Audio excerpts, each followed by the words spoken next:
Hello दोस्तों, my name is Yogesh, mind trainer, life man coach and my brain activator. हमारे life में काफ़ी सारे अपॉर्चुनिटीज़ आती है, लेकिन इस अपॉर्चुनिटी को हम किस तरह से देखते हैं वो सबसे इम्पोर्टेंट है। आपको मैं बता दूँ, एक बार एक इंसान, एक रामू नाम का, वो एक मंदिर का पुजारी है और भगवान से हमेशा इतना भक्त है, मानो कि भगवान को इतना वो प्यार करता है कि हमेशा भक्ति में ही डूबा रहता है। होता कुछ ऐसा है, रामू इस गांव में रहता है, उस मंदिर में हमेशा 24 घंटे वहाँ पे भगवान की सेवा करते रहता है। भगवान के ऊपर इतना विश्वास, इतना ट्रस्ट है। होता कुछ ऐसा है कि एक बार बारिश आती है, बारिश बहुत ही आती है, बारिश इतनी आती है कि उस गांव में पूरा पानी पानी हो जाता है। रामू जो है देखता है, अभी इतना कुछ पानी आता है कि सामने आजू बाजू पर्वत होते हैं, वहाँ से सभी पानी झरने हैं गांव में आते हैं, गांव में पूर आता है और सभी गांव के लोग जाते हैं बाहर, मानो कि गांव छोड़ने को जाते हैं। तभी गांव के लोग आते हैं रामू के पास, रामू रामू चल, हम जो है इस गांव को छोड़ रहे हैं, तू भी हमारे साथ चल। लेकिन रामू कहता है, नहीं, मेरे भगवान है, मेरे कान्हा है, मैं इनके साथ रहूँगा। ये भगवान मुझे कुछ नहीं वो कर सकते, मुझे वो सुरक्षित रखेंगे। तो रामू नहीं सुनता है, वहाँ पे ही रुकता है मंदिर के पास। वो भजन कीर्तन आरती गाता है। फिर से वो इतना बाढ़ आती है, इतनी बाढ़ आती है कि रामू के परिवार के लोग आते हैं, उनकी बीबी बच्चे, उनके मम्मी पापा सभी आते हैं। रामू को कहते हैं, रामू चल, हमें जाना है, हमें सभी चीज़ें लिया है, चल रामू, हमें इस गाँव को छोड़ना है, पूरी बाढ़ आई है। रामू कहता है, नहीं नहीं, मैं नहीं जाऊँगा, मुझे यहाँ पे रहना है, मुझे भक्ति करनी है, भगवान का नाम लेना है। तो रामू सुनता नहीं है, वो कहते हैं फिर से, नहीं रामू चलना है। वो नहीं, उसका जिद नहीं छोड़ता है, बोलते नहीं, मुझे नहीं आना है। तो वो जाते हैं। अभी मानो कि गांव के जो भी सरपंच है, बड़े बड़े लोग हैं, जो भी पुलिस है, वो आते हैं, अरे रामू चलो, ये मंदिर डूबने को आया है, तू यहाँ पे क्या कर रहा है। वो बोलता है, नहीं, मुझे भगवान है, मैं भगवान को यहाँ पे उनका भक्ति कर रहा हूँ, मुझे नहीं आना है। नहीं, यहाँ पे सभी लोग मरने वाले हैं। वो कहता है, नहीं, मैं नहीं मरूंगा, भगवान मुझे बचाने के लिए आएंगे, मैं कैसे मर सकता हूँ, मैं भगवान की भक्ति कर रहा हूँ, आप जाओ। तो वो नहीं सुनता है, वो लोग जाते हैं। अभी जो मंदिर का पानी है वो उतना लेवल आता है, वो मंदिर जो है पानी में डूब रहा है। रामू जो है पूरा गले तक, मानो कि गर्दन तक पानी है। वो मंदिर के सीढ़ियों से ऊपर जाता है, देखता है पूरा गांव डूब गया है, बारिश इतनी हो रही है, वो और बारिश आ रही है। अभी इतनी बारिश आ रही कि जो पिरामिड है, जो भी टेम्पल का, जो भी ऊपर जाता है टेम्पल के, और वहाँ से देखता है कि पूरा पानी, मंदिर डूब गया है। और ऊपर एक हेलीकॉप्टर आता है। हेलीकॉप्टर आने के बाद जो है वो लोग कहते हैं, रामू चल, अभी हम तो बचाने के लिए आए हैं। तो वहाँ पे जो फायर ब्रिगेड का टीम है वो आता है, और उस मिलिट्री वाले जो लोग कहते हैं कि अभी आपको आना है। वो कहता है, रामू नहीं, मुझे नहीं आना है, मुझे भगवान है, मेरे कान्हा है, मुझे बचाने के लिए आएंगे, मुझे नहीं आना है। वो रामू जो है वो नहीं सुनता है। वो जो लोग हैं वो जाते हैं, पूरा रामू जो है पानी से गिर जाता है, पानी में डूब जाता है। पूरा डूबने के बाद कुछ मिनटों में मर जाता है। जैसे ही मर जाता है, वो उसकी आत्मा, उसने भक्ति किया था, अच्छा श्रद्धा थी, इसलिए वो स्वर्ग जाता है। और स्वर्ग में जाने के बाद भगवान को कहता है, भगवान तूने ये क्या किया, मुझे क्यों मार डाला, मैं तेरी भक्ति कर रहा था, मुझे बचाने क्यों नहीं आया। भगवान तू इतना कैसे क्रूर हो सकता है, मुझे बचाने के लिए क्यों नहीं आया। तब भगवान उसे कहते हैं, रामू ये क्या बोल रहा है, मैं एक बार नहीं, चार बार तुझे बचाने के लिए आया। 4 बार? कब, कैसे? रामू कहता है, मैं गांव के लोगों के रूप में तुझे बचाने के लिए आया, लेकिन तूने नहीं सुना।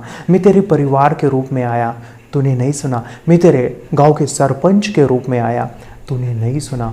इतना ही नहीं रामू, मैं हेलीकॉप्टर लेके आया, तभी भी तूने नहीं सुना। तो रामू रोता है, हाँ, मैंने सच में नहीं सुना। इस तरह से हमारी ज़िंदगी में काफ़ी लोग आते हैं, अपॉर्चुनिटी आती है, अपॉर्चुनिटी मिलती है हमें लाखों, लेकिन हम उस अपॉर्चुनिटी को, एक सही अपॉर्चुनिटी को नहीं ढूंढते हैं। दोस्तों, मेरी ज़िंदगी में भी ऐसी अपॉर्चुनिटी आई भी, कहीं भी, लेकिन शायद मैंने नहीं सुना। लेकिन हमने भगवान को कंप्लेन नहीं करना है, लेकिन हमने सोचना है, समझना है एक सही अपॉर्चुनिटी क्या हो सकती है। जैसे मैंने अपॉर्चुनिटी आया था कि मैं मिड ब्रेन एक्टिवेशन जैसा कोर्स स्टार्ट करूं और मेरी लाइफ बदल जाए, तो मैंने इसके अंदर उतर गया, विश्वास रखा, ट्रस्ट रखा और मेरी लाइफ इतनी आज चेंज हो गई है। आपको क्या बताऊं मैं, आप लॉकडाउन में भी मैंने बच्चों को शुरू किया सिखाना, लाइव लेता हूं तभी भी शुरू था। आप जो है एक सही डिसीजन ले सकते हैं, एक सही अपॉर्चुनिटी लाइफ चेंज कर सकती है। तो आपकी ज़िंदगी में भी जो भी आपको काफ़ी सारे मौके मिलते हैं, उस मौके को ढूंढना है, पहचानना है और उसके अंदर आपका ज़िंदगी बदल सकता है। तो एक सही अपॉर्चुनिटी लाइफ चेंज कर सकती है। आपका बच्चा 5 से 15 साल का है, मैं चाहता हूँ कि आपकी बच्चे की थर्ड आई खोल दीजिए। आपके बच्चे की कोई भी समस्या है, जैसे टीवी, मोबाइल या फिर पढ़ाई में कमज़ोर है या फिर बहुत गुस्सा करता है या फिर बहुत ज़िद्दी हो चुका है, कोई भी समस्या है तो उसकी थर्ड आई, दिव्य चक्षु, डिवाइन आई, आज्ञा चक्र, पीनियल ग्लैंड खोल दीजिए, एक्टिवेशन कीजिए। 5 फायदे मैं बता रहा हूँ, 5 ध्यान से सुनिए। पहला है, आपके बच्चों को लाइफ टाइम दिखेगा, आंखें बंद करके और लिखेगा, पढ़ेगा, उसको लाइफ टाइम दिखने वाला है। जैसे झांसी की रानी आंखें बंद करके लड़ाई करते थे, सम्राट अशोक, एग्जैक्टली हमारे बच्चों को एक आंख मिलने वाली है, तीसरी आंख, जो उसको लाइफ टाइम मानो की आंख। सेकेंड जो फ़ायदा है, आपके बच्चे का मेमोरी एंड कंसंट्रेशन पावरफुल होगा। जैसे आंखें बंद करके जब वो रीडिंग करते हैं, राइटिंग करते हैं, तो वो अपने राइट ब्रेन इमेजिनेशन का यूज़ करते हैं, कल्पना शक्ति। और आंखें बंद है, किताब पढ़ रहे हैं, बुक को हटा भी दीजिए, तभी भी उनको दिखता है। उनकी फोटोग्राफिक मेमोरी बहुत ज़्यादा स्ट्रांग होती है। ये मैं नहीं कहता हूँ, स्वामी जी क्या कहते हैं, सुनिए। आंख बंद करके भी चीजों को देख सकते हैं और बहुत जल्दी एक बार चीजों को देखा और फिर स्टोर हो जाएगा डेटा। तो जो मैं कई बार कहा करता था ना कि एकाग्रता इतनी ज्यादा होनी चाहिए कि सारी चीजें आपके ब्रेन में स्टोर होती चली जाए। इसका पूरा साइंस जो है लगा कि जैसे हमारी बाहर की 2 आंखें, ऐसे हमारे पिनियल जो ग्लैंड है वो भी आंख की तरह ही काम करता है, लेकिन वैसे दृश्य उसमें लेंस ऐसा नहीं होता है जिसमें ये होता है, ऐसा होता है। तो खैर इसके ऊपर तो अभी बहुत शोध चल रहा है पूरी दुनिया में, और भारत में ये साइंस अभी 2013 में ही 2013 में ही करीब ये इंट्रोड्यूस हुआ इस तरह का प्रयोग। की बाद में तो इतनी प्रैक्टिस हो जाती है कि एक पेज ऐसे सामने रखा और वो पूरा स्कैन हो जाता है, जैसे मशीन में भी तो स्कैन होता है, ऐसे ही स्कैन हो जाता है ब्रेन में। बाकी हम बहुत पहले ऐसे सुनते थे कि शिव जी को तीसरी आंख थी, हर आदमी की तीसरी आंख है, आज्य चक्र में तीसरी आंख होती है, ऐसा सब सुनते रहते थे। तो मुझे लगता है इन चीजों को और बढ़ाया जाए तो बहुत दूर तक हम लोग जा सकते हैं। थर्ड जो फायदा है, आपके बच्चे का चश्मा निकलने वाला है। आपके बच्चों को कभी चश्मा नहीं लग सकता, क्योंकि इस प्रोसेस में मेडिटेशन, आई एक्सरसाइज, त्राटक, ब्रेन एक्सरसाइज होते हैं, जिस वजह से बच्चे की आंखों की रोशनी बढ़ती है और हम अपने बच्चे की भविष्य की चिंता करते हैं। आपके बच्चे की आंखें सुरक्षित रहने वाली है थर्ड आई से। चौथा फायदा है कि आपके बच्चे का कॉन्फिडेंट बढ़ता है। यस, उसका जो कॉन्फिडेंट है, मानो मेरे काफ़ी स्टुडंट आहे, वो स्कूल में 1 ॲक्ट शो दिखाते हैं। छान, त्याच्यासाठी क्लॅप वाजूया, एक बरोबर सांगतो। छान, आता हे आहे आणि हे सांग काय आहे? आर। वाव, आर। मेरे काफ़ी सारे स्टूडेंट है, वो न्यूज़पेपर में गए हैं। यस, उनका फोटोग्राफ न्यूज़पेपर में आया है। इतना ही नहीं, मेरे काफ़ी सारे स्टूडेंट वो मीडियाज़ में गए हैं, टीवी प्रोग्राम में गए हैं।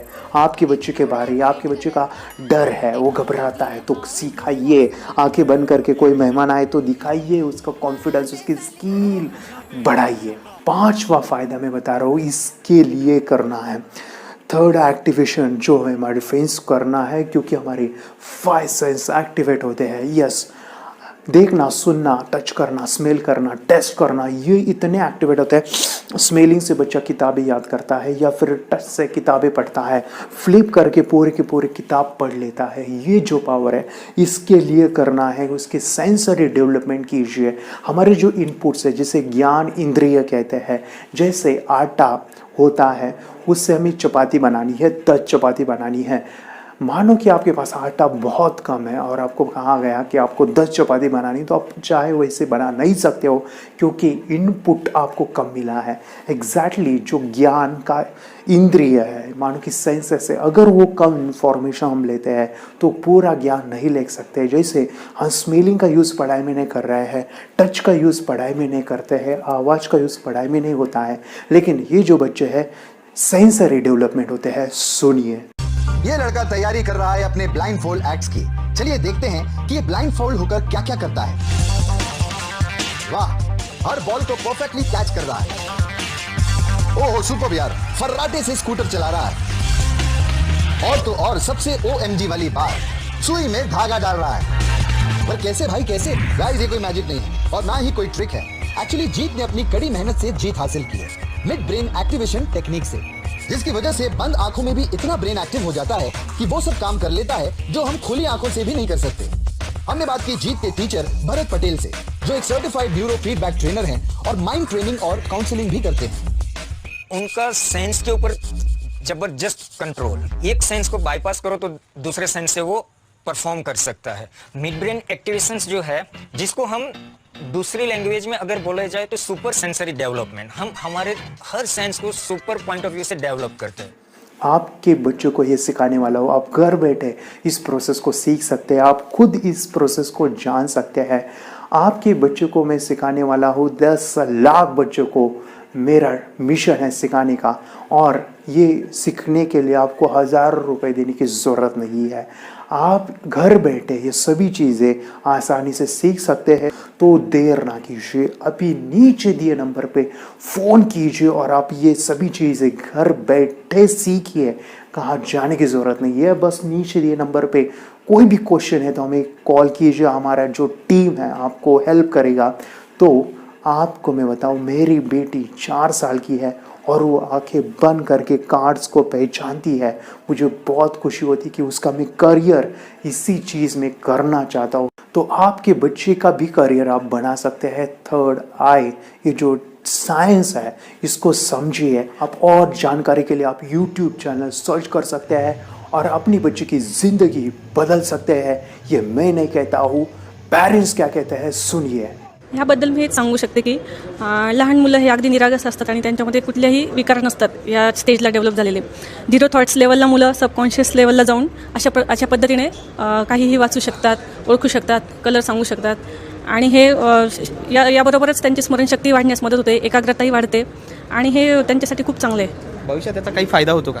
भविष्यात म्हणजे स्मरणशक्ती ही कायमस्वरूपी राहते आणि मुलांचं अभ्यासातही गोडी वाढते। शिवाय TV, मोबाईल हे जे काही सवयी आहेत त्याही मुलांच्या हळूहळू कमी होतात। चिडचिडेपणा किंवा कुणाचंही न ऐकणं या गोष्टी सगळ्या कमी कमी होतात आणि मुलं बऱ्यापैकी सायलेंट होतात।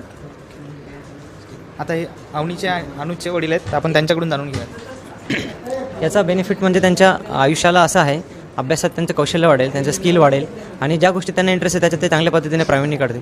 याच्यात म्हणजे पॉझिटिव्ह थॉट्स असतात। मिड ब्रेन म्हणजे हे अंतर्मनांचा खेळ आहे सगळा। आपलं सबकॉन्शियस माइंड डेव्हलप केलं जातं। शास्त्रात सांगितल्याप्रमाणे जे चक्र असतात आपल्याला, ते चक्र सगळे जागृत केले जातात।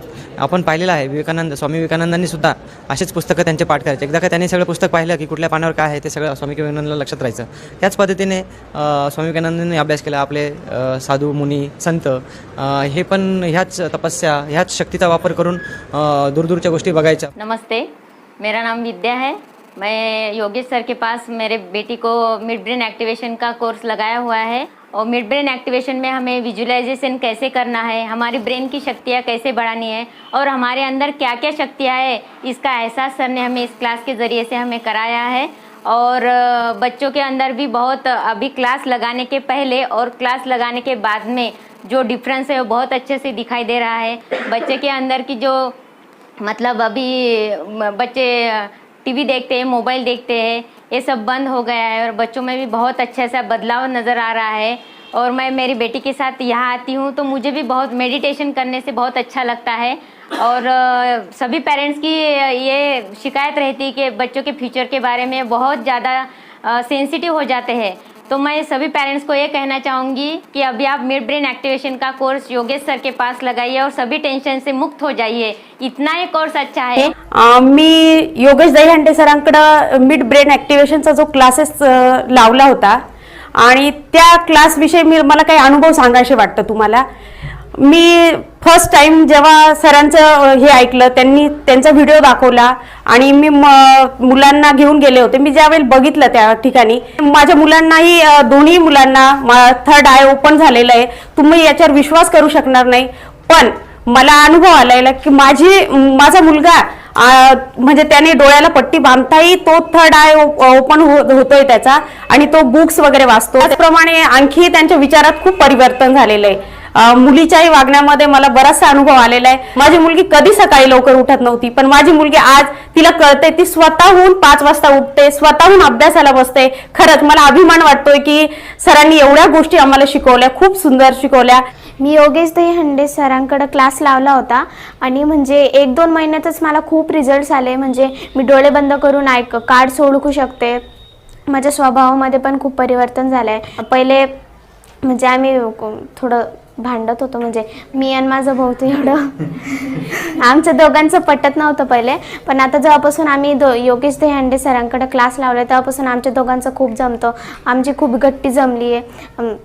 आम्ही आईचं पण खूप ऐकतो. आई पण आम्हाला खूप प्रेम करते. मी जेव्हापासून योगेश सरांकडे हा मिड ब्रेन ॲक्टिव्हेशनचा क्लास चालू केला तेव्हापासून माझ्यामध्ये खूप काही बदल जाणवले. माझ्या भावातही जाणवले तसे बदल.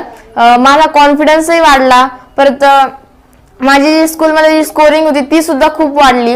आता इवन मी जो माझा थर्ड रँक यायचा तो आता माझा फर्स्ट किंवा सेकंड सुद्धा रँक यायला लागलाय. मला घरी सुद्धा माझ्या आई वडिलांचं असं म्हणणं आहे, जेव्हापासून तू योगेश सरांकडे या क्लासला जायला लागली तेव्हापासून तुझा असा स्वभाव सुद्धा वेगळा झाला आणि तुझा आणि कानाचं जे भांडणं व्हायचे ते सुद्धा कमी झाले. सर्वांचं ऐकायला लागली. जी एकमेकांबद्दल जी रिस्पेक्ट असती ती सुद्धा राहायला लागली. म्हणजे प्रत्येक गोष्टी चेंज झालाय. म्हणजे लाईफच आपली चेंज झाली असं वाटतं. पण जेवढं योगेश सरांना धन्यवाद तेवढं कमीच असं वाटतं.